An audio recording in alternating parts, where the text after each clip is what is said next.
High Velocity Wrestling is a professional wrestling promotion based in Western North Carolina. HVW's events provide a family atmosphere featuring old-school pro wrestling with a modern-day flair, giving a little something for everyone.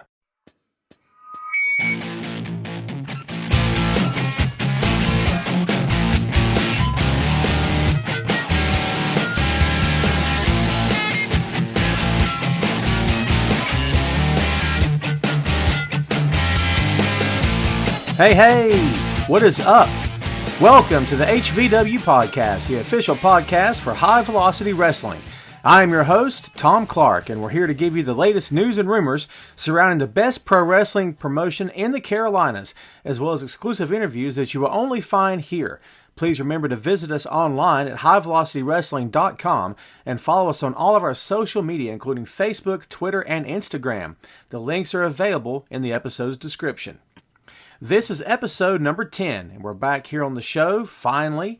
Actually, I shouldn't say finally. We've only been a week out now. We had a spell there where we went a couple of weeks in between episodes, but it's all good. We are back to business. We're attempting to keep ourselves out there, as you folks know, if you've been following us on social media. We are not back yet, of course, when it comes to live events. However, as we said, we are still trying to stay connected to you, the fans, to the pro wrestling industry as a whole. We're just trying to keep our content out there, folks, and doing what we do here in High Velocity Wrestling. This episode, we are doing just that by welcoming back HVW owner-promoter, Mr. Gary Benfield. Gary, what's up, brother? Welcome back to the show. What's up, Tom? How you doing, my friend? Doing good, man. I am kicked back. I've got my coffee. I'm watching Resurrected. I'm talking to you, and things are going pretty good. For people out there listening to this today, we don't know when you're choosing to listen to this particular episode.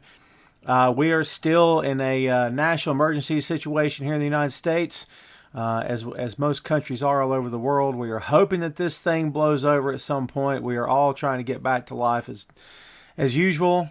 Gary, everybody that I've had on here in the show in the past several weeks, I always ask the guys and gals the same question. And the question is, how are you handling life during the COVID-19 crisis right now? Well, you know, I'm very grateful that I'm still working my normal job, my everyday job. So I'm very grateful that I still get to do that. So, I feel bad for the ones that don't. And you know, when I'm not at work, brother, I'm just here at home. You know, I'm not doing a whole lot, focusing on HVW business that we're going to talk about later on. I'm excited about, and just want to say thank you for all you do to keep the HVW brand in front of our fans.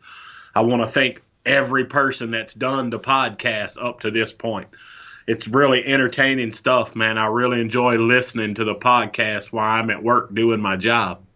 It really makes the day go by. I tell you, it's you guys are doing great, Tom. I'm glad to have you on board, brother. Well, I appreciate that, man. As you know, this has been a real family situation for us since the relaunch in November of last year, and it's.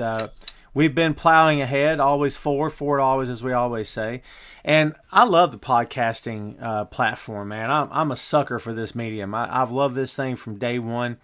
And as much as I love to listen to music, and I love playing my bass and rocking out and stuff like that, man, I listen to podcasts a lot. And I got to be honest with you, I listen to our show, not because I'm the one hosting it, but like you said, I love listening to the guys talk, man. I think we've got, I know we've got the best talents in the Carolinas for sure. And it's always fun to listen to them. It's fun to talk to them as well. As you said at the opening here, we've got a lot to talk about, a lot to discuss today. There's been a lot of stuff happen in the course of the past 7 days. We had some huge announcements on Facebook, on social media. And I don't want to be the one to give all that to the folks. So why don't you hit them with the biggest announcement that we've had in the past week? Well, you know, if you haven't seen it, you're living under a rock somewhere. Because, ladies and gentlemen, I'm telling you, Facebook, Instagram, Twitter is blowed up with HVW stuff. Especially after we made the news of hiring a new COO. And ladies and gentlemen, I'm proud to announce the new COO of High Velocity Wrestling. That is Chief Operating Officer, is none other than Loaded Guns Ken Magnum. Yes, sir, and a great choice. You and I talked about this for months, long before Ken even knew about it, especially after Resurrected. And then after First Strike, I think First Strike was, the last nail in the coffin, as they say, because it, just watching the shenanigans unfolding, and I've said this before publicly in other forums, but, this is pro wrestling. This ain't ballet. That's what they say, right? So we don't expect people to be, everyone behaving the exact same way, and they don't get to express themselves. But when we have people taking crowbars and going backstage and injuring other people and putting people on the shelf, this kind of nonsense has got to stop. I mean, and you knew that, I knew that, and after First Strike, I remember the first thing you said to me after that show, you said, we got to talk. And Hayden was in terrible shape. She's still struggling. She's scheduled for surgery on the 30th of this month. Yes, she is. And all the best to Hayden Ramsey, folks. Despite what you may think of her on a personal level in terms of the type of pro wrestlers that she is, the way she carries herself in the ring, we wish her the best. We want to see her get a speedy recovery. But yeah, we had to do something. And I remember you saying that this has to happen now. So I believe that Magnum is by far the best choice. We had a discussion more than one time about a couple of different names, and honestly, Ken just kept jumping out at us. And at the end of the day, he's really the only logical choice to make. Well, right quick, before I dig into that, Tom, let me say this about Hayden Ramsey right quick. You said the people may not like her, and I get that. She's hard to like, but I'll tell you, she's an example of what I want the HVW women's division to be. It's not a beauty pageant for me. It's not a TNA show, if I could speak. I don't want to portray sex in the ring. I want women that can wrestle. And by golly, Hayden Ramsey, if Caitlin Marie hadn't taken her out, I truly believe she could be a number one contender or the top contender for the HVW Women's Championship. I agree with that wholeheartedly. She is, and there's a reason why you recruited her. There's a reason why she's on the roster, because she's the best of the best. Absolutely. We never brought any. You never booked anyone, and we never talked about bringing anyone on board that we didn't feel like could bring something to the table. This is not a. It's not a matter of, and I've said this before, but I think it bears repeating. This is not a matter of, hey, here's a couple of dudes that threw a ring up in a rec center somewhere, and they got a cheap sound system, and the ropes are different colors, and the ring's falling apart. I mean, we wanted to put the best face we could on this relaunch, and I think we've done that in spades just by the roster. Absolutely, man. And that leads us right back into Ken being the right man for the choice. Or the right man. Oh, I've got myself tongue-tied here, Tom. I get you, man. It's all right. Best choice for the job. How about that? Yeah, the right choice for the job. There you go. There you go. Yes. Just a quick little history lesson. Ken Magnum was the very first student that ever signed paperwork for the House of Pain Pro Wrestling Academy, ran by myself. So him was... Ken and I have a long history. We've not always seen eye to eye. Honestly, there for a long time, I thought he was an arrogant prick. And me and him didn't see eye to eye. And, he chose to step away from HVW for a while. But as Ken has grew and developed in the business and, being outside with other companies and other states and I think he knows where home's at. And as we're all getting a little older and with the opportunities ahead for HVW, I need someone handling the day-to-day locker room stuff for High Velocity Wrestling. I need somebody that if one of my referees says, hey, I've got an issue, we need to deal with this. Not that I don't want to deal with it. I've only got so much time in a day, Tom. And with all of this other stuff happening that we're going to be talking about pretty soon, I just need somebody to take care of that part for me. And you're right. Several names came up, but I always had Ken in the back of my mind. And then after his video response to Crucifix at Resurrected, and then his appearance at First Strike, there was no doubt he was the man for the job.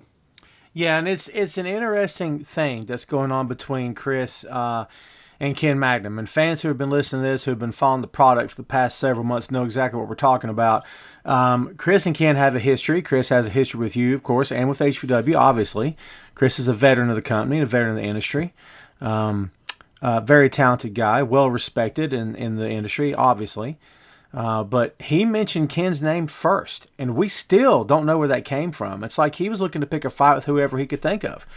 And he mentioned Ken on the podcast here, and he kept mentioning Ken. He mentions Ken every time he opens his mouth. He mentions Ken Magnum. And then Ken Magnum comes knocking on his door, and he's stunned, and he can't believe that he's there. And I don't know. You know, it's like the old line from Tombstone. You called down the thunder. Well, now you've got it. And right. I don't know if Chris Fix understood what was coming. And, you know, of all people, man, Chris should understand who he's trying to pick a fight with when it comes to Ken Magnum. Well, there again, I'm going to give you another little history lesson. When Chris became a part of HVW, it was during a time that Ken had stepped away for a little bit. Mm-hmm. So Chris came in, did his training, and Chris, just like Ken, has a knack for talking on the mic. So when Chris finally got to be a part of the show, you know, his mic work was great. You know, he looked like $1,000,000. Chris has always been ripped up. He's a gym rat. You know, he looks good. And he stood out in the locker room. And Chris was quickly climbing his way to the top of HVW when Ken Magnum returned. Right. And when Ken returned, Chris all but did a U-turn. I don't know if he was intimidated by Ken, I really don't know. I don't know. But Chris kind of, I don't know, man. It was almost like he didn't want, he was trying to compete with Ken instead of just, you know, both of those guys being a part of the locker room. It instantly became a competition. Right. And, you know, we've seen that in other companies before. We've seen Dusty and Rick, and we've seen Austin and The Rock, and we've seen, you know, it can be a healthy thing at times. Absolutely. And it can build, you know, it can build a company. It can put a company over the top. It can put each guy over. But, man, if there's bad blood there at the base of that competition, it becomes less about winning titles and it becomes more about hurting the other guy. And that's where it gets dangerous. Well, you know, and it's as we moved into to the next building of HVW where we really peaked, that's when, you know, Ken, he would call Chris out. And, you know, once Chris finally realized, hey, I'm as good as he is, or there's no need for us to have a competition, you know, we're all here to move HVW forward. Right. Once Chris realized that, and he started coming back on Ken, you know, and honestly, you know, he had a couple matches with Ken where he probably showed Ken up a little bit. Right. And then Ken kind of took off again. So here's Chris. You know, I kind of get where he comes from, man.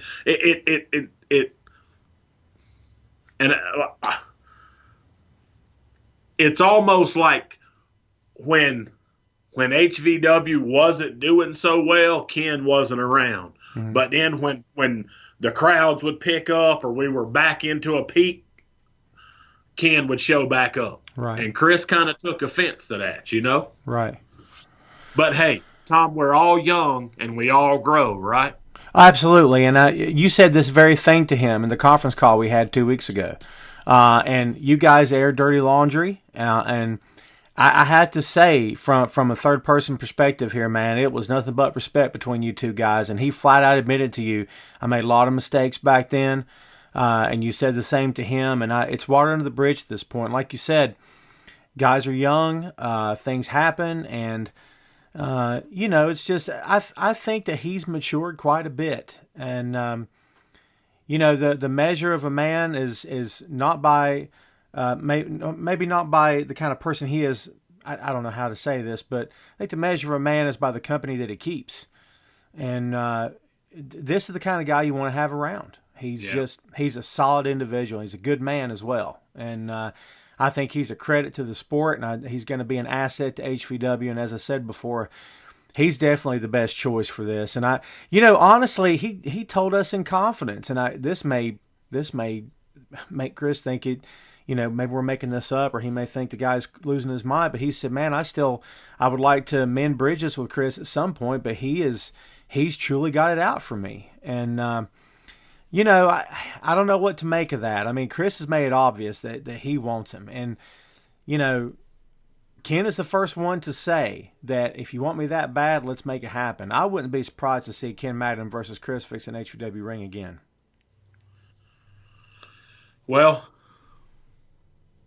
Tom, I don't know if we will see that, because Ken's contract says that he's a non-competer. He's the COO. He's not a wrestler. That's true. So as long as he's got that COO contract, he can't compete in an HVW ring. The fan in me, I guess, is just, I don't know, man. I'm just thinking about this situation. I'm thinking long term. I'm with. I wanted to see the loaded guns back in the ring. Right. But at this point, when I approached him and offered him the position, and told him everything that we got planned and everything we got coming up, he was more than willing to put his wrestling on the back burner for a while. Right, that's true. That's very true. Well, I don't know if there's any peace to be found here. Chris Fix seems intent on picking a fight, and there's been this narrative that's been going on, but inside the company since the relaunch, actually, this idea of the veterans against the next generation, the first gen against next gen, I guess you could say, and I don't know, man. It's one of those things where, honestly, I think Chris Fix is the author of this. He's the guy that put pen to paper and made this happen for whatever reason. But he's generally insulted by the younger talent who are coming in. And he said on this podcast, on this very podcast, he said, there's no one for me to pass the torch to. He thinks there's no one that's come up in HVW that deserves his time. And I caught that. I remember listening to the podcast and him saying that. And I just kind of stopped and looked around like, is this fool kidding me? Yeah, I know, right? Have you not watched Jake Jacobs? Have you not watched TGA? Have you not watched Austin Jordan? Have you not seen Kid Holiday? I mean, man, we have a locker room full of guys to carry this company on. And he was in the ring with Mitch Hurley, who beat him. Oh, yeah, absolutely. Mitch Hurley. I mean, yeah. Dude. As the owner and promoter and trainer of Chris, I'm honored that he feels like nobody is up to his standard to move the company forward. Right. I'm glad he thinks that much about the company. But ain't that kind of like an old crappy Vince McMahon type? Vince McMahon don't think anybody can run WWE better than him, and that's why it's a bull crap product now. And I honestly, I don't know if I'd say most, but I would say a good portion of the viewing audience would agree with that sentiment. I mean, Monday Night Raw is hard to watch. I mean, not to sit here and call people out, but man, it's hard to watch that show. And and the list of people they just released were some of the names that they should have been doing the best stuff with. And honestly, man, that company's sitting on a pile of cash, man. Oh, I know. And even without live ticket sales right now, I mean, let's be honest, they were barely doing house shows. Raw and SmackDown were not drawing great attendance numbers to begin with. They're probably saving money by not even running live TV with a live audience. I mean, they're probably saving money in the long run by not doing that, with crowds not able to attend anymore. But yeah, they just, as you said, they just unloaded a truckload full of talent. And I mean, I see the comparison there for sure. I mean, on one hand, you want to, just like Vince, you want to respect Chris for what he's done and for what he can do. You want to show him respect and you want to, feel for what he's saying. But at the same time, you're looking at all these guys, all this talent around him, and you're thinking, you're not on an island by yourself, man. You're in this company, Right. And it's awesome that Chris comes out with that chip on his shoulder. Right. I think that's great. But any great locker room leader knows his place and knows that he should lead by example. And if Chris wants to leave that legacy behind, if he wants to be the guy that everybody talks about, he's got to change the way he thinks. Well, I think I agree with you. I totally agree with you on that. And we'll see what happens. It's an evolution process with this guy. And I don't know if you can actually get in his head. It might be a scary place to visit. I don't know. But I'll tell you this, he's not in Magnum's head at all. Magnum is as calm and cool and collected as he ever has been. And as we said before, man, I think he's going to do great at this. And as evidenced by the fact that before we finished the conference call and you made it official, and we had the contract shipped, I was going to say shipped. We had the contract sent to him the next day via email. He signed it, sent it back. Everything was taken care of. And before we hung up, the first thing out of his mouth was, what have you decided about championships? And man, he came to us with this idea, and we're like, this is great. Go with it. I mean, we'd been teasing announcements on social media for the past couple months about the titles, but we hadn't fleshed anything out yet. But man, he hit us with these ideas, and they're golden. Tell the folks what they can look forward to when we come back. All right, Tom. So after talking with Ken and working out some of the details, this is what's happening. So when the government finally says, all right, peoples, let's get our lives back to as normal as we can possibly get. It's okay to have these gatherings and that kind of stuff. When that announcement is made, HVW will decide a return night, a return weekend, I should say. And ladies and gentlemen, is it going to be a weekend to remember? Because we will host a 2-night event that you will never, ever forget if you're an HVW fan. And if you're not an HVW fan and you attend this 2-night event, you will be one after that. I promise you. So here's the way it's going to work, Tom. On Friday night, it will be an all-female show. We will have 12 ladies. Actually, we will have 10 ladies come in and wrestle 5 matches.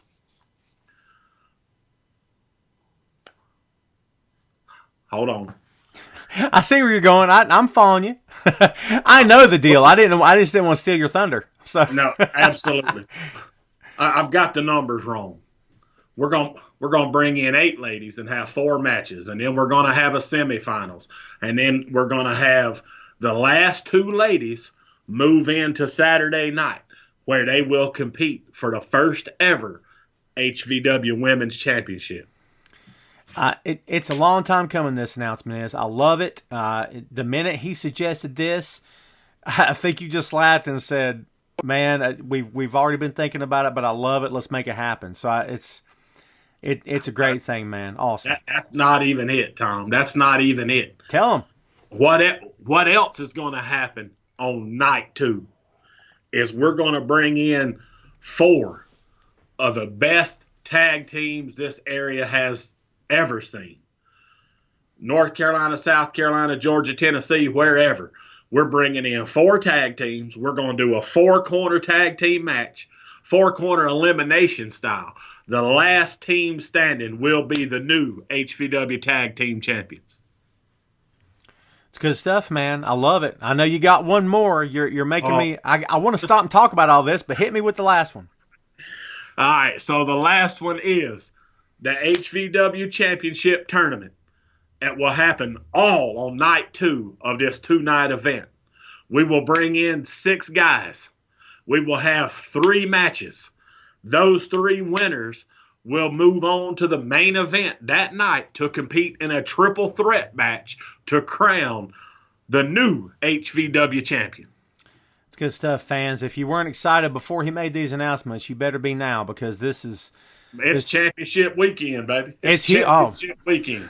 I love that. Maybe that's what we should call the event. Championship weekend. HVW Championship weekend. You may have just named the whole thing. I love it. That's good stuff, man. We were chomping at the bit to tell everybody about this, and at the end of the day, it's we just hired Ken in this position, and it was his announcement to make, and he made it, and it sent shockwaves through our social media. Fans are responding to it all over the place, and I'm very much looking forward to this, man. It's going to be awesome. You know what I'm looking forward to? What's that? I'm looking forward to the fans seeing these new title belts we just got. Yes, sir. Yes, sir. They're awesome. These things are awesome, Tom. The tag titles, the women's championship, awesome. Yes, sir. I'm anxious as well. I'm anxious to get my hands on one of them, just to touch one of them. That's going to be pretty sweet. But dude, and of course, I'm a huge fan of the old HVW title. And that's why I decided to keep that title. Mm-hmm. The fans haven't seen that title in over 6 years. Brother, this thing is shiny, it's clean, and it's ready to go around somebody's waist. And, with any luck, I say with any luck, but it'll go around the waist of the right person. And fans have been asking us. I've been getting asked the question. I was asked the question last night, actually, who's going to be involved in the championship tournament? If I told you we didn't know, I'd be lying. But if I told you we know every detail, I'd be lying about that too. This is still an ongoing process. It's still an ongoing conversation. Sometimes it's a debate. Most of the time, it's just a conversation. There's still a lot of things that need to be ironed out before we get there. Now, it's all got a lot to do also, Tom, with when we're able to do it. Absolutely. You got it. You keep in mind, if we want the bigger, better names, which we do, that's what we're all about. A lot of times those bigger names are on other shows across the United States somewhere. That's true. So we have to be able to make sure we can work around everybody's schedule. Absolutely. Yeah. It's when you get into this level of the industry, you're talking about men and women who travel the roads. They burn the roads up, man. I mean, they're driving everywhere at this point. So yeah, you've got to be sure that their schedules are clear, their calendars are clear, and right now everyone's calendar is clear. Let's just be honest. Yeah, absolutely. If anybody's got anything set in stone, unless it's in 2021, that'd be crazy. And even then, I'm hoping that. Here we are. It's April, but I'm hoping that by June. But I don't know if that's wishful thinking. I don't know if I'm too early. I don't know if I'm too soon. Or too late. I don't have any idea. It's just sort of a wait and see kind of thing. Yeah, brother. I don't know either. It's just one of those things, man. Where and Tom, I'm just gonna say it, man. If they come out and say, all right, this thing is this whole quarantine thing is over at the end of May, June 1st, we go back to life as you know it. I'm still not going to rush to put on a show because you're right. Because I want to give our fans the absolute best. And we're talking 2 nights, which is going to be a 2-night ticket. You don't have to buy a 2-night ticket. You could buy a single night ticket. But our economy is going to be hurt. We're going to have to think about our fans, man, and we're going to have to figure out a way to make it affordable for our fans. So I don't want to just, all right, June 30th, we're having a show.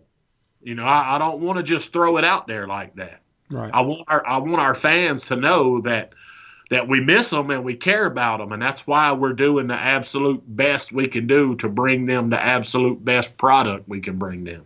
Yeah. Oh, no doubt about it. No doubt about it. And let's be honest, folks. Just as it's not realistic for people to think that everyone in this country is rolling in cash right now, because they're not. It's also not realistic to think that we could come out right out of the gate and charge an ungodly amount for a ticket when we know that people are not back to work yet. I mean, that's. No, I agree. Got to be smart about it. Tom, I'm the first one to admit, brother, I know our ticket prices are higher than everybody else's. And the arrogant part of me is going to say, but our product's better than everybody else's. And I believe you. And, this has always been a point of contention with us. We've always discussed this thing for months now, but I've always agreed with you on that. And I'm telling you, man, as a fan, I have no problem paying an extra, I shouldn't say extra. I have no problem paying a higher ticket price if it means getting a fantastic show. And I feel like we have put on two of the best shows that this sport in the Carolinas, or maybe anywhere, has seen in a long time. I'm proud of both of these events. Oh, me too, dude. And I can't wait to see what the future holds. As great as our setup is, even in this downtime, I've added to it. Wait till you see that. I'm anxious. I couldn't. All I saw were pictures and videos, and when we got to Resurrected on the weekend of Resurrected, January 25th, that weekend, when I first rolled in with my kid and walked in, I was absolutely blown away. And I said, "Picture." And you're right. Pictures didn't do it justice, folks. The video does not do it justice, and it looks great on video. But if you see it in live and in person, man, that's some good stuff, brother. I appreciate it, dude. That's I take a lot of pride in that, man. I built that set by myself with my two hands, and I'm very proud. That's the best set HVW's ever had. That's good old American know-how right there, folks. That's what that is. So, well, listen, I can't wait to start breaking this down. So I'm doing it right now because I was about to interrupt you earlier, but I'm going to go ahead and we're gonna get into the nitty-gritty right now. I want to break this thing down. Let's talk about night one. Let's talk about the first ever women's championship. This company made history in January. We made history again in February. Made history in January by the first time women ever competed in HVW ring. Made history again in February by the first time women competed in a semi-main event of an HVW show. Every time we go live, we are making history with the women's division. And now the same thing is going to happen with night one. It's going to be all female stars, as you said, on the card. We're even talking about female referees, possibly female ring announcers. I mean, brother, the only men in the building might be you and me and my son, and maybe a few others, and that'll be it. And you know what? I have no problem with that, because when it comes to building a great card full of the best female stars in the Carolinas, we've got it right here. I can't wait to get there.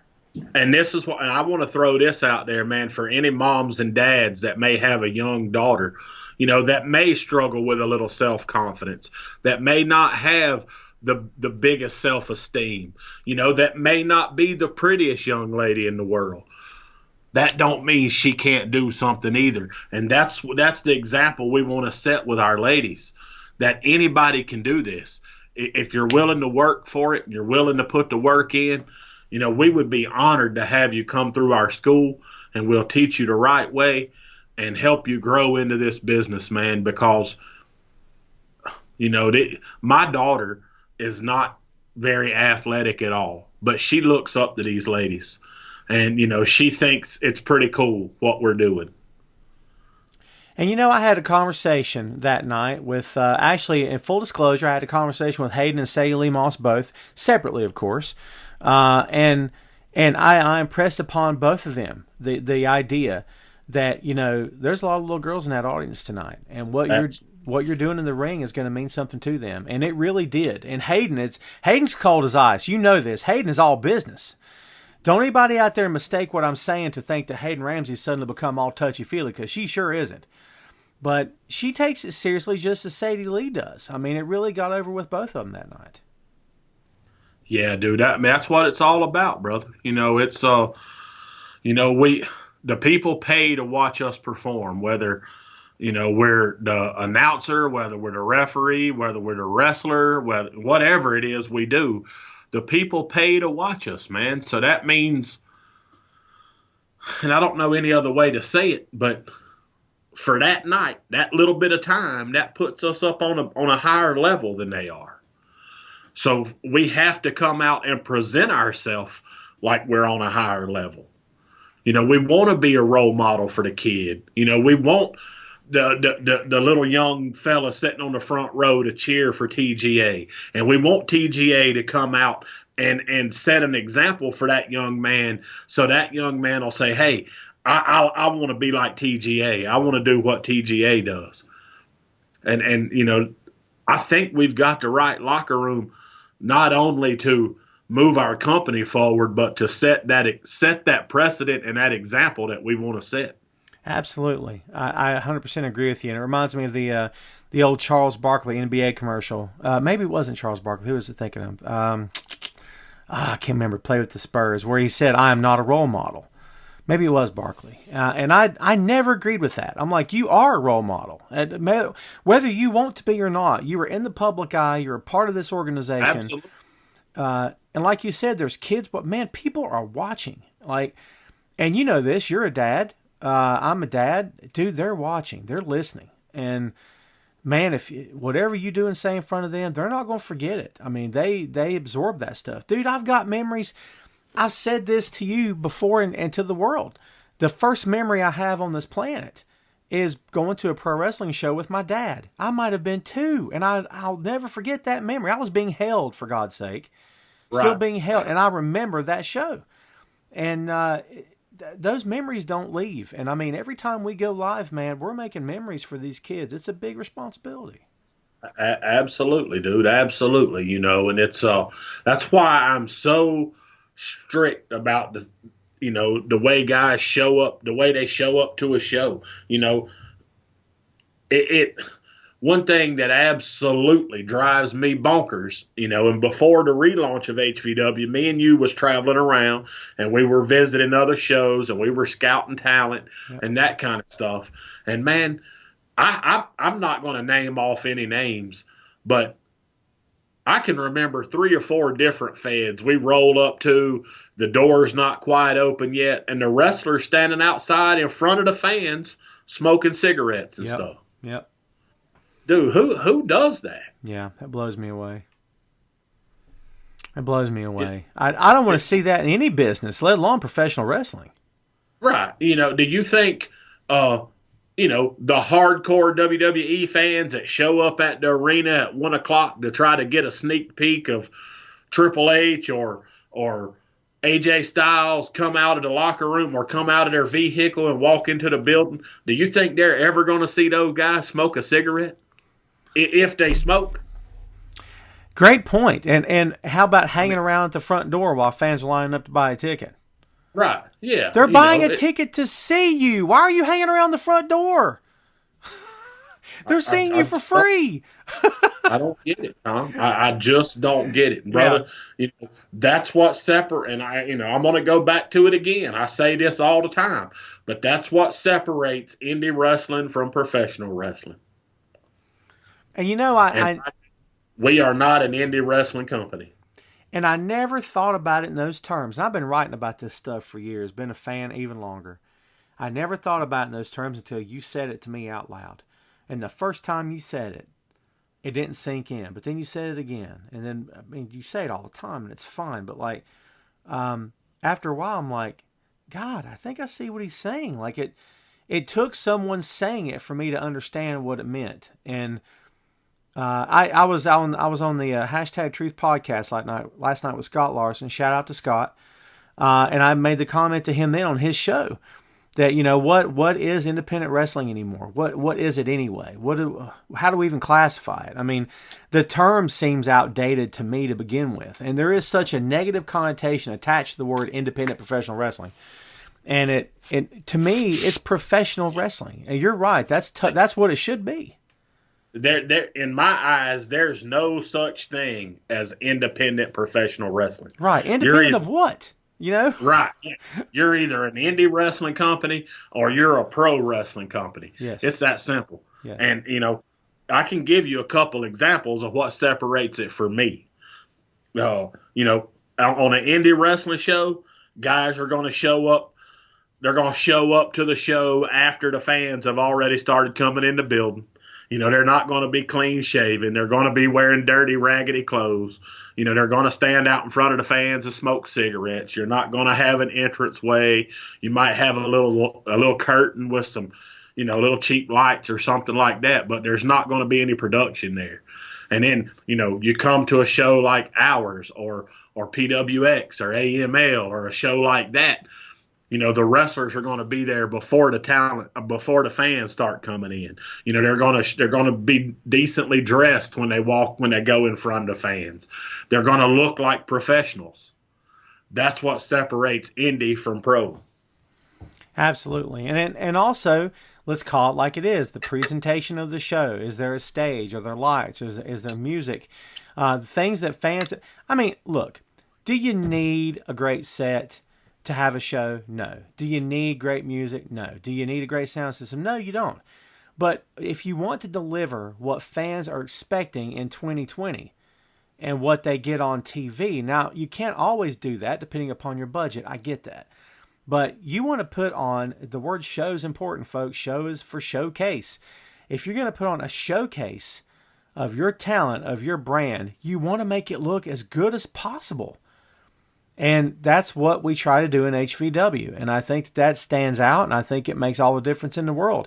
Not just in how the men and women carry themselves, as you said, but the way the product looks when we go live. And yeah, absolutely. Right down to what you wear. I mean, I was wearing a suit. I'm watching Resurrected right now. Terry's wearing a suit. I mean, it's how you carry yourself. Even the security guys are dressed as if, everyone's clean shaven. I mean, it's, and these are all the nuts and bolts. If you were to sit back in a crowd and were told, I want you to pick out everything that looks right, maybe they wouldn't be able to pick out everything, but they know it's right just by seeing it the whole presentation. Tom, you brought up a good point right there, man. I mean, it's how many of those shows that we went and visited did we see guys hanging around the ring that were supposed to be the security that didn't look any different from the rest of the fans? That's true. We couldn't pick them out of a crowd.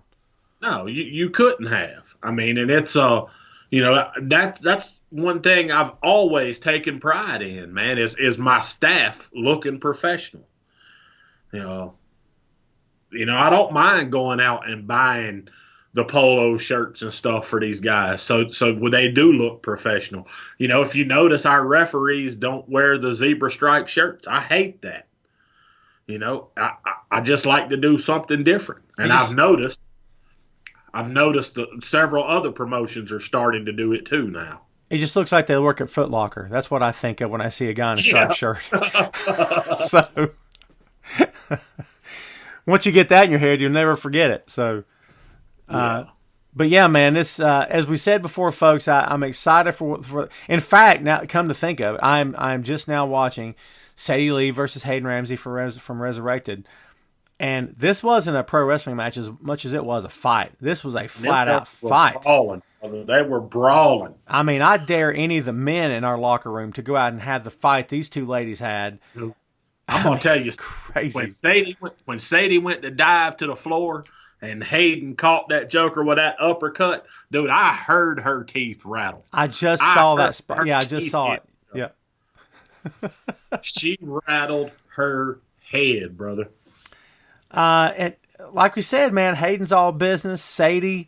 Sadie's fun-loving, and she's always got a smile on her face, and she takes the idea of being a role model seriously. She needs to take it to you. She'll take it to you. Oh, my God. She completely stepped her game up on this night. I mean, I had Sadie Lee on the show here, and I talked to her about that. I said, you turned the switch, man. You got to that other gear, and she admitted that, she's got that next gear to go to. I mean, don't let the smile and the cookies and all that stuff fool you, man, because she's the real deal. So, oh, absolutely, dude. And I think, so far, most of the ladies that we've brought in affiliated with HVW, they are going to be a real deal. And, I think they see it as an opportunity as well because we're growing our ladies division, our women's division. And, they're excited to be a part of it. One of the most humbling things that I was told by Sadie in particular was that when they left from Resurrected, they went to shows the next weekend or whoever it was they went to work for, and they bragged on our company and they bragged on HVW. And women want to come work for us because we provide, number one, a safe working environment. Number two, we're respectful. We are professional with the men and the women. There's no shenanigans going on backstage. We don't believe in any of that. We don't want any of that. I mean, for God's sake, we're not in high school anymore. Everyone needs to just grow up, and they have.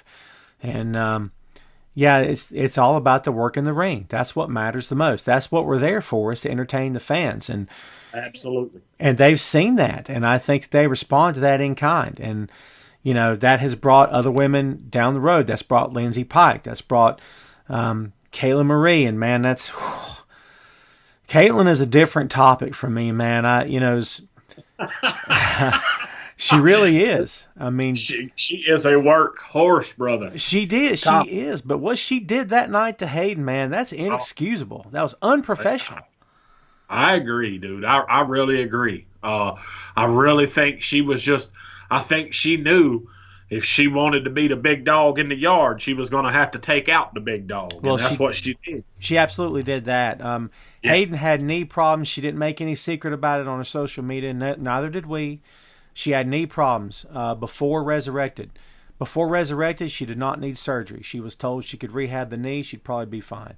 Before First Strike, after First Strike, she needed knee surgery. I mean, that's what happened. She took 4 blows to the knee from a crowbar from Caitlin Marie. Absolutely. And security ran backstage. Folks, you can see all this. Resurrecting and First Strike both. Both of our live events are on YouTube. Go to YouTube, search High Velocity Wrestling. We are there.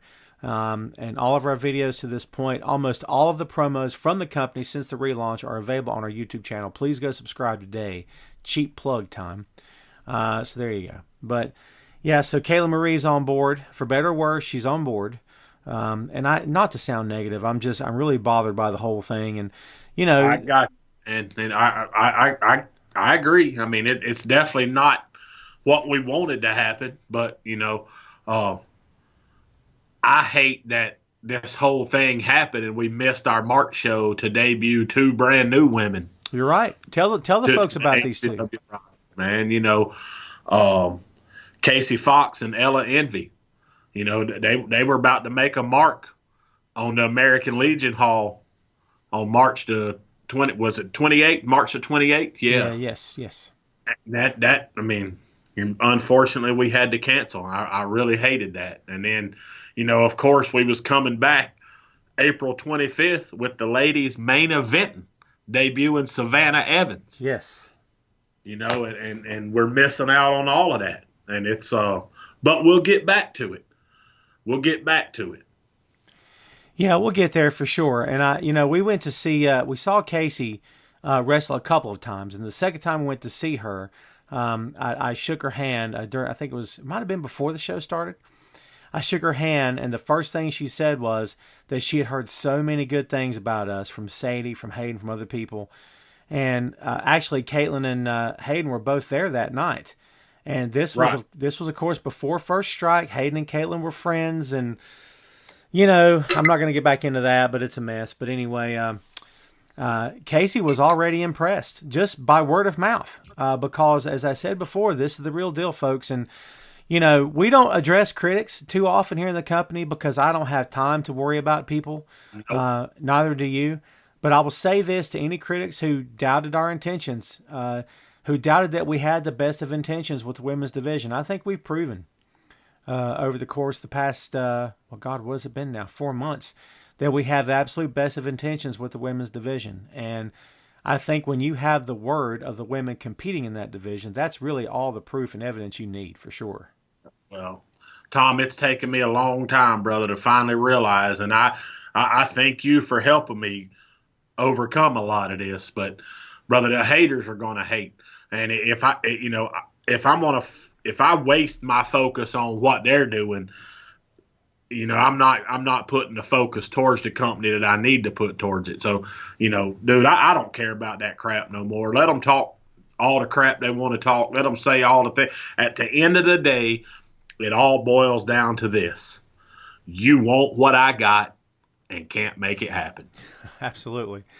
And, not for nothing, but as you said before, the more time that you spend worrying about what people say is the less time that you spend worrying about your own company and putting your best foot forward. And, I applaud you for that. I've seen a lot of growth from you. And, dude, if we can take just a stroll down memory lane for a second, because let's be honest, we've never done that here since we started HVW back up. But there was a time when you were not this guy that everyone knows right now, back in the good old days of the EOD. And you were still good there. You're still a cool guy then, but it was just a different person. And, man, to see your maturity process over the past 20 years has been something to behold. I don't know if I could have told you in the year 2000 we were running EOD in a little town called Lenoir, North Carolina. I don't know if I could have told you then that I would have envisioned you being a promoter. I do remember you saying that you wanted to do more in the business than just that you wanted to go higher and do more things. I'll never forget those conversations. You're like, man, I want to do something more. I want to take this to the next level, and I want to make a living of this, and I want to do something big. But man, if you'd put me on the spot then and said, can you see me running my own promotion? I don't know if I could have said yes. But man, as I said, your maturity process over the past, 20 years now, man, it's been something to watch. So I applaud you for that. Tom, I appreciate it, brother. And I still have those dreams. It's I really hope some of the moves this pandemic, this epidemic thing has killed our year. We had big stuff planned throughout the rest of this year, man, and that was going to give us the fuel to go into 2021 and try to make things happen. But I haven't stopped trying to make things happen, and that's exactly why we had to hire Ken. Because Tom, things are happening, brother. Absolutely. And, we can't really say yet, but I want to know that everything's set in stone before we start talking about it. I don't want to jinx us. Absolutely, I get that. Yeah. But there is a huge future for HVW. Just let me say that. No doubt about it. And I'm looking forward to it. I know the fans looking forward to it. I know they're looking forward to these two big shows on the way back. Can't wait to get there. As we said before, night one is the women's tournament. I can't wait to see all that unfold before us. That's going to be awesome. It's going to be history in the making, obviously. That will lead us to night two, when the two final women from night one will compete to crown the first HVW women's champion. But we are also, as you said before, crowning the next set of HVW tag team champions. And we know of some teams who would love to be included in the running for this. And I would say that our top two teams, in terms of the way the fans look at it, will certainly, hopefully, be in the running for this. And you know who those two teams are. Tell the fans who probably, hopefully, will be in the running for this.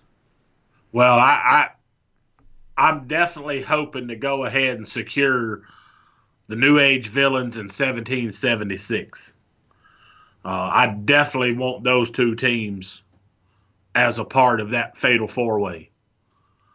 As far as the next two teams, I want big and I want bad. So I'm looking. I'm on the internet every day just looking, and I know there's no shows being ran right now, but the wrestlers are still out there. Right. So it's there's a lot of cool tag teams out there. There's a lot of tag teams that's the decision I have to make. Do I want to go outside this area and bring in somebody new, or do I want to bring somebody from this area that people know? Right. So that's what we. Your buddy, I Am Righteous. Oh, jeez. He is screaming that the Taylor brothers have to have a spot in this tournament. That you screwed the Taylor brothers. You booked them on the wrong flight. You booked them on a full flight. He truly blames you for them not making first strike. Man, I was having so much fun on this show, and you had to go bring up that character, and now I'm just ruining my day. Hey, dude, I'm sorry, but the good thing is Chuck's going to get his. I promise you. Well, I tell you this, man, and I don't want to spend any more time on this guy than I have to. I think we've spent a lot of time on him as it is. I have never questioned his ability as a manager. I've never questioned what he brings to the table. I've never questioned his past with HVW. I've never questioned where his loyalties lie in terms of who he wants to be, what company he wants to be a part of. I've never questioned any of that stuff. I never will. What I question are his motives to get to where he wants to go and where he's at right now. The fact that he points the finger at you constantly, the fact that he calls me the media manipulator, I can't even say it without laughing. I don't even know what to say. I mean, a dude shows up in a black suit and a purple tie, and I'm manipulating the media. I don't know how that works, but it's crazy. Let me tell you this, Tom. There were a lot of years you weren't around HVW that I Am Righteous was. And that fool always would take a shortcut to get what he wanted. Right. And nothing's ever his fault. We've both have known people like that over the years, unfortunately, always casting the blame on someone else. And he obviously fits the description, unfortunately for us. But as you said, he will be dealt with eventually. That's one of the reasons Ken is on board. We have never attempted to silence anyone. This guy took over our Facebook page, not for nothing.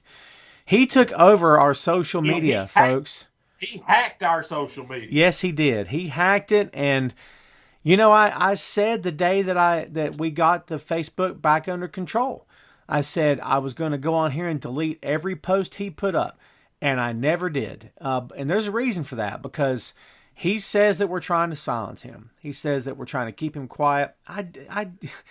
The posts are still up where he disrespected me, disrespected you, disrespected the talent. I mean, the posts are still up. If I'm trying to silence you, why in the world would I just not take the post down? Why wouldn't I block you from the page? Why wouldn't I, I didn't do any of those things. I was within my rights to do it. We both were, but we didn't do that. So, I don't know. I don't get it. At the end of the day, I'll never understand what his beef is with the company. I just don't get it, man. I don't get it at all. But if the NAV are involved, he will be involved. He will be at ringside.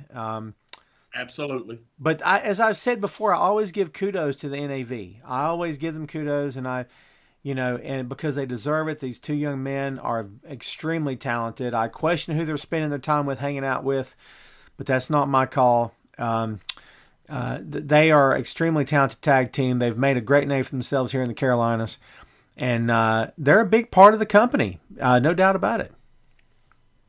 Brother, I tell you, the tag division wouldn't be the same without them. You're right. And their war with 1776 is not over. I mean, I don't think it's even just barely begun. I mean, Darren Remington and Nick Nitro of 1776, they want revenge. They want, maybe revenge is the wrong word. They want vengeance for what happened at Resurrected. Nathan Cross and Ryan Riley pulled the upset. I mean, you have to call it upset. As good as NAV are, 1776 has become the hometown favorites for the high velocity fans. They really have been. So, yeah, be interesting to see what happens if these two teams are in the Fatal 4-Way when we come back. I don't know if anybody knows, but it's got to be 10 years ago, maybe 15 years ago. An old friend of mine I've known since I was 14, 15 years old. His name's Daniel Hefner. He hit me up on Facebook. He said, "Hey, my boys is wanting to get into business." He said, "I want you to train them." And he brought them guys up to Hendersonville, and I started training them. And Brother Darren, nothing against William, but Darren just had it. Darren had the natural ability to be able to do it.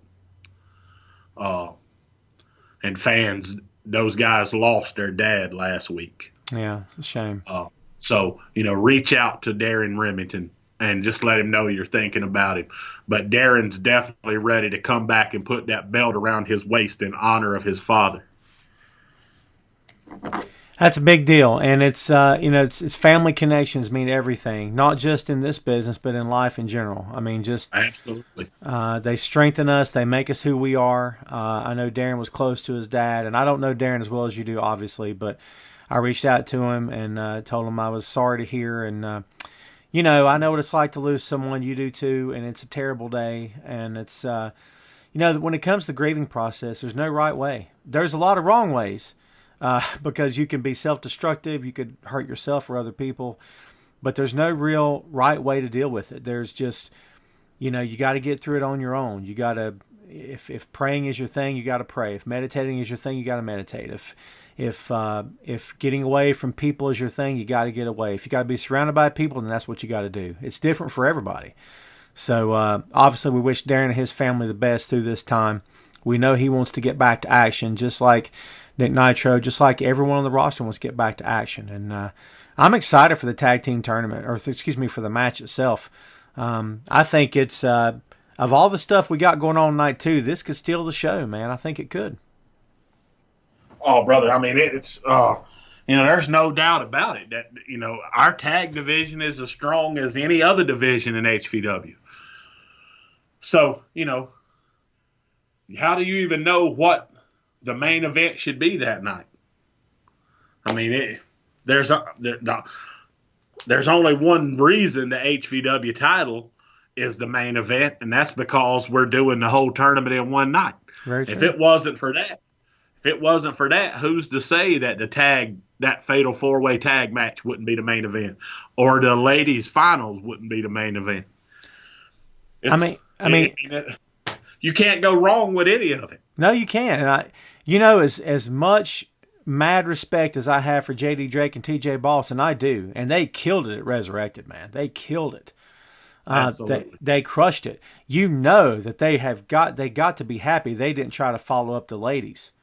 Because, man, if they had to go after Sadie and Hayden, I don't know if they would have wanted to do that. Dude, I don't know that they could have done it. Good point. Yeah.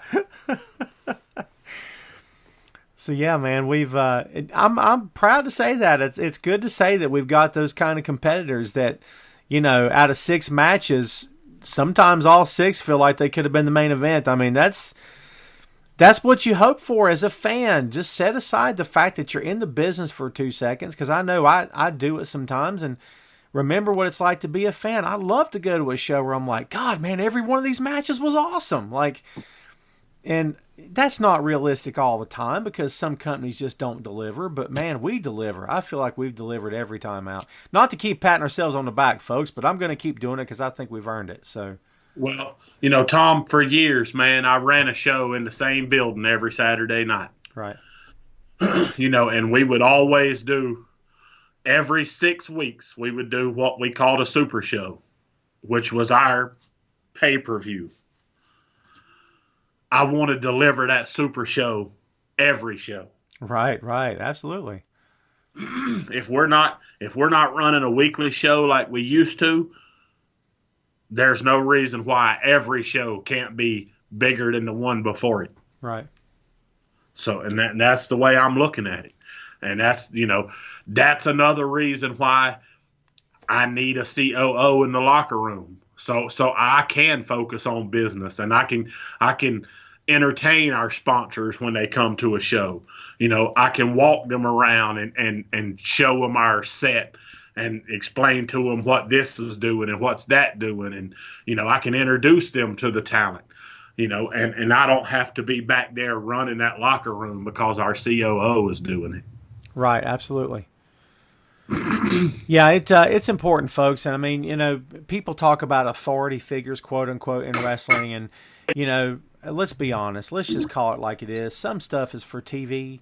Some stuff is just to put a pretty little picture on it, or, to put somebody on TV because they're pretty or because they got a good haircut, or I don't know, whatever they're doing. But for us, this was a necessity. This is something that needed to happen. I'm the social media director, and I'm also, let's be honest, I'm talent relations, I'm lead commentator. I wear a lot of hats, as I've said before. But one of my hats is not going to be to police the show. I don't want that hat to wear. I don't want that burden to bear. That shouldn't be on me. I don't want it.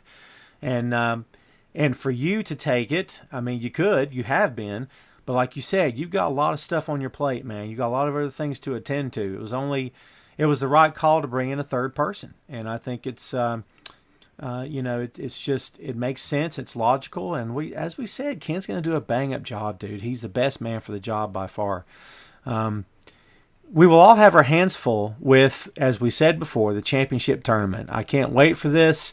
This is the men's championship we're talking about. There will be 3 matches, 6 men, 3 matches. And the last 2 men, each man that wins all three matches, will compete in the triple threat main event to crown the next HVW champion. We've already been getting people suggesting and saying who they'd like to see in these matches. We've got the usual suspects. We've got some new faces to HVW. This thing's wide open. I mean, the fact that we've got more than 6 options to choose from, Well, let me say this. At this time, I think, and if I'm wrong, correct me, but I think the 6 competitors should be 6 competitors that already been seen in HVW. I'll agree with that.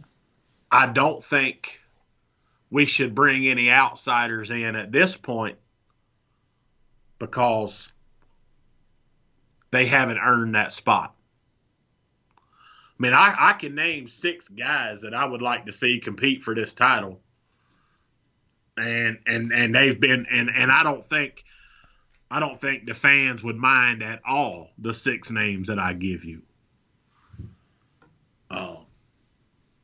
So I don't know, Tom. Maybe there's a standout out there somewhere that we do need to bring in. But how does that look if we bring somebody that hasn't been with us and they come in and win our title?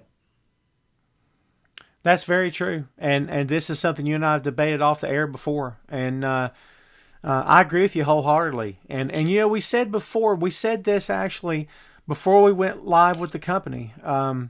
Maybe it was after we went live. I don't remember now. Things are so hazy from 2019, if I'm being honest. But we had the conversation, and we talked about bringing in quote-unquote names to the company. Like, as promoters used to do. And there was a lot of it back in the day. You don't see it that much anymore because... I used to do it a lot. Absolutely. Trying to sell tickets, trying to put good faces on, memorable faces, familiar faces on posters, I should say. But now you want the show to be about the men and women who make your company what it is. And I think that's what we're doing. And like you said, man, to bring in somebody else would be doing a disservice to those men who have earned the right to compete for the championship. Oh, I completely agree, man. I mean, like I said, the 6, if it was up to my choosing, I already know the 6 guys I would have compete.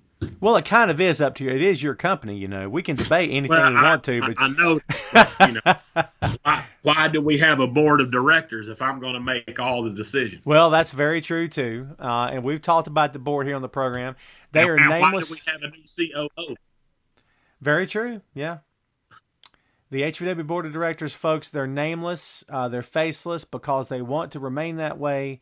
It's not some kind of secret organization before you know who starts pointing fingers at us for some crazy reason again.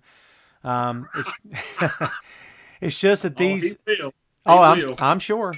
It's just the HVW board of directors do not live and breathe and eat professional wrestling like we do. They've got other lives. They are investors. They've got money. They've got other businesses. They're part of the board and they help make decisions and they've got an interest in the company, but it's not...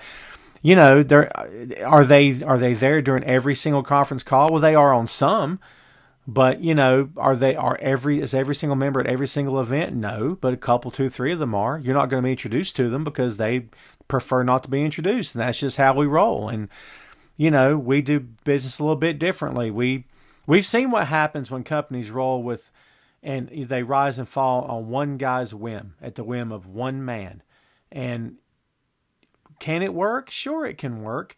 But, man, you breed a lot of hate. You breed a lot of discontent. You breed a lot of uncertainty. You breed a lot of distrust when you've got one guy who becomes, a megalomaniacal maniac, to put it bluntly. And we don't want that. You don't want to be that guy. I certainly don't want to be that guy. And it needs to be I think everything we've done to this point, man, has been a conversation more than anything else. Yeah, I agree. Because, Tom, at one point I was that guy, man. In the early years of HVW, we had some success, and it was pretty much all me. I was doing it all. And I let it get to my head. I got a little arrogant about it, and I think that's why some things happened over the years that, brought us down a couple notches. But, after stepping away from the business for 6 years and being a part of some other things and seeing how that worked, I always knew if I decided to bring this thing back, we was going to do it like a business. Brother, I bet you we can line up every promoter in North Carolina, and I bet you I can count all on one hand that are doing things the way it's supposed to be done, that are paying sales tax on their ticket prices, that are paying federal taxes on all the money they take in, that are running their business with a tax ID number like you're supposed to do. Right. I mean, I bet you on one hand we can count those. And when you run your business that way, you got to have a board of directors to help you make decisions and help you introduce you to people that you may not know. And brother, it's only benefiting us. Absolutely. It's making us legit. And I think that was the first way you put it to me when the ink was still wet on the paper, on the contracts, on the paperwork. You said, brother, we're legit. I mean, it's important. I can't stress to the fans enough how important it is to do it for real. And I remember when you called me in September of last year, and I've talked about this conversation a lot, but you said, I want to do this the right way. We go big or we go home. That's it. And it was important to you then. It's important to you now. And it's just, I think it's absolutely the best attitude to have. Do it for real or don't do it at all. Like, right. The planets were lined up in the right place and your head was in the right place. I was in the good spot. Everything lined up perfectly. Our friend and confidant, business partner, Nathan Workman, he was in a good spot. I was just about to give Nathan credit. Oh, man. Yeah, absolutely. Without Nathan, he helped us. He helped us become legit. Absolutely.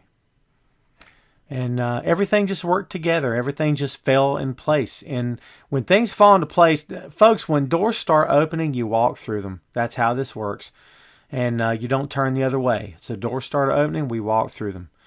And we're very fortunate to be in the position we are today, and I'm glad to be a part of it. But the championship tournament's going to be fun. I can't wait to see this all unfold before us. We've been talking about it for so long. We're going to continue to talk about it because we can't get to it yet. But some days I'm so wrapped up with life apart from this company that I can get bogged down in it and whatnot. But man, as soon as we start talking about this stuff, man, it just makes me get the itch, and I want to be back and commentating, calling matches. And trust me, I know. It's for me. Being that I'm not an in-ring performer anymore, my satisfaction comes from standing back in the corner of a room packed full of people that all bought a ticket to come in and see the show that I put together and produced. Right. That's my satisfaction. To see you doing what you do and enjoying it. To see my referees in the ring having a great time. Even my security guys taking a forearm by Sadie and getting his lip busted. Oh my God, right? That's the kind of stuff, man. That's the kind of that's what we do it for, man. Yeah, it's a lot of fun. It's a lot of fun. It's that rush. I had Jake Jacobs on the show. We were talking about that rush you get when you're in front of the live crowd and how it all changes when you get back behind the curtain because the match is over. And it's like we were on such a rush and such an adrenaline high from Resurrected. Like, dude, it was legit Tuesday before I was coming down off of it. And man, I've never took drugs my entire life. I've never tried alcohol, never tried cigarettes, never tried drugs. But man, if that's what drugs feel like, holy crap. because it was Tuesday before I was like, crap, I'm back to real life. This sucks. You know what I mean? So Yeah, I got you, dude. I got you. yeah. I'll never forget the week after the Matt Hardy show in 2011. Yes. Dude, I was so jacked up for a week. I mean, that thing was so freaking awesome. Man, I called that show, and anytime I called a show for you, I couldn't talk at the end of the night. I was hoarse. Because I get into it, man. I don't want to be that guy. And now, fans, here we have this next match. That's just not who I am. I get excited. I feel like the fans are listening to me. I got to take them on the journey. I'm one of them when I'm commentating. That's how I look at it. Yeah, I agree. And yeah, that was fun, dude. That was a fun show. And I was telling, I was telling somebody this yesterday that calling that show that night, and I'd only been up there to work for you. That may have been the second time, I think. I don't remember, but I knew that night. I said, God, he's got something special here, man. This is awesome. Because even then, you were trying to lock me into something, and at the time, there just would have been no way. There was too much things going on with me, and I couldn't make room for it. And I remember telling you, man, this is awesome. You've built something huge here, and it meant a lot to me to be a part of it, and just like it means a lot now. So it's, like I said, man, it's a far cry from the year 2000, man. When I got into the business, and I mean, not many people their first night out get to become the manager of the biggest heel faction, as they say, in the company, and that's exactly who the EOD was. And that was fun, I have to say. Nobody could do it like Viper and Steel. Oh, you're right about that, man. You're totally right about that. That was some fun days, man. I miss those times for sure. I look back on those memories fondly, man, and it's, sometimes I can't say that I ever tap into that because we, let's just call it for what it is. As we said, you were a different person back then. I was too, if I'm being honest. We had fun beating people up. And that sounds like pro wrestling talk. But the truth is we hurt people. And I'm not proud of that. I'm going to be honest with you. I know you're not either. There's one thing to conduct business between the ropes. There's another thing to conduct business on the floor, in a parking lot, in the dressing room. And we didn't care where it had to be done. We did what we had to do. And that's, man, I just, as much as I have great memories, I also have memories that I just soon forget. And a certain person keeps trying to make us tap into that. I don't know why that is. And I don't even know if he meant to do it. But, man, it sparked something in me. I've already told Ivan, you do not want to unleash that dog. Yeah, it's better left where it's at, for sure. But anyway, I know we're coming up on our hour. I didn't mean to get all dark and mysterious, folks. My bad. No, I'm glad we kind of went in. We started talking about, memories and things from the past. It gives us a quick opportunity to tell the fans about HVW Retro. Absolutely. So HVW Retro is going to be our special look back at the first phase, as we call it, of High Velocity Wrestling, which was the days before the relaunch of 2019. This is when you'll get to go back and see some of the stars that you see today, and maybe some stars who have moved on and doing something else in life now, perhaps. But you'll get to see some of those names and faces competing in matches in HVW in the before time, if we can say. And I'm anxious to see this unfold, man. It's still a work in progress. We're going to get this thing up and running, hopefully within the next week or so. It'll be exclusive on our YouTube channel. The first match is prepared to launch. Yep, absolutely. HVW Retro. So it's going to be fun. We just got to figure out when we're going to release it. I'm hoping this coming week. We will hype it as only we can hype it on our social media. And it'll be well worth the wait. It'll be well worth the watch. And, as we said at the opening of the show, man, we're trying to give content to people. We're trying to keep HVW's name out there. And this will be another step in that process, for sure. Absolutely. Absolutely. Well, folks, I think we have announced, and we have teased, and we have hinted, and we've flat out been honest, and other things we've held on to. And I think we've done all we can do, all the damage we can do in one show. This has been fun. You and I were doing the podcast before anybody else was on here. So this was fun to go back and revisit that again. So yeah, absolutely. We'll have to come back again and update the fans as soon as we get, folks, and honestly, as soon as we get more information, as soon as we get updates on when we can start back up, we're going to be open and forthright with you guys as soon as we can to let you know when we're going to be back in front of a live audience. We cannot wait for it to get here. It's going to be great. We've all got our expectations. I know I do. Can't wait to see all this unfold before our very eyes. Folks, that's all we've got for you this time around. We want to thank each and every one of you for listening to the show today. Gary, as always, my man, thank you very much for hanging out, brother, and we will see you soon. Yes, sir, Tom. Again, thank you for all you do, man. Everybody behind the scenes, thank you for what you do for High Velocity Wrestling. Absolutely. And fans, stay tuned, as we always say, to our social media. Remember, HighVelocityWrestling.com. You get all the links to all of our social media right there on the official website. You get to see exclusive videos. You get to see the roster. You get to see upcoming events. You get to read the blogs. And as we said, all of our social media links. We're on Twitter, Instagram, YouTube, of course, and, of course, Facebook. We're also on Twitch. We'll get that sucker up and running when we got some content to put on there. We're going to definitely do that. That's all we got here, folks, for you. Thank you so much for listening. Thanks for hanging out. And stay tuned, as we always say. We'll see you around, and we'll see you next time. Thanks for hanging out, folks, right here on the official High Velocity Wrestling Podcast.